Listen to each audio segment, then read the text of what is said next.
Here we have an example of mathematical induction.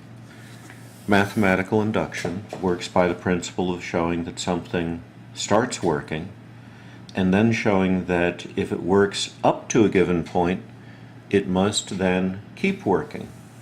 So if it always keeps working, it always works. In this case, we always start by showing that it's true for some initial value. In this case, this is claimed to be true for all values of n, so I'm going to start with the very first term.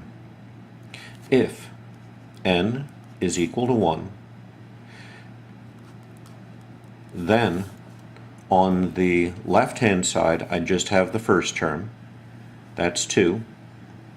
On the right-hand side, I would have 2 times 1 squared. If n is 1, then 2n squared is 2 squared. This is obviously equal to that, so I put a check mark, showing that that condition is met. Next,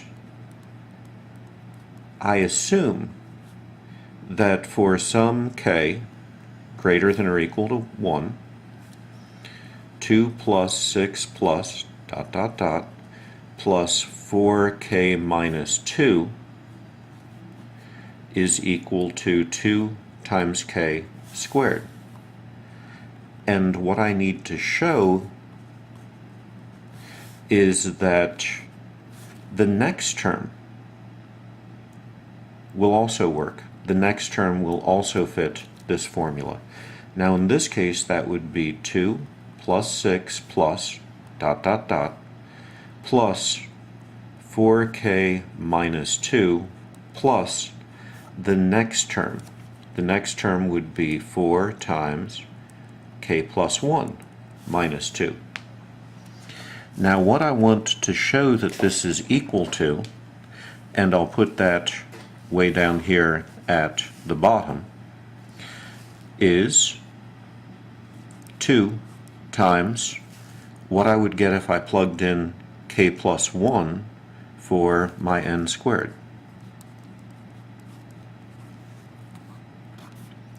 Now what I have going for me is any trick of algebra that I know and step 2.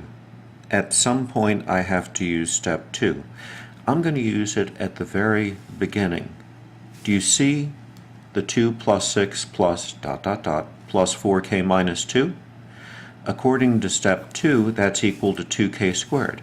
So I can write this as 2k squared.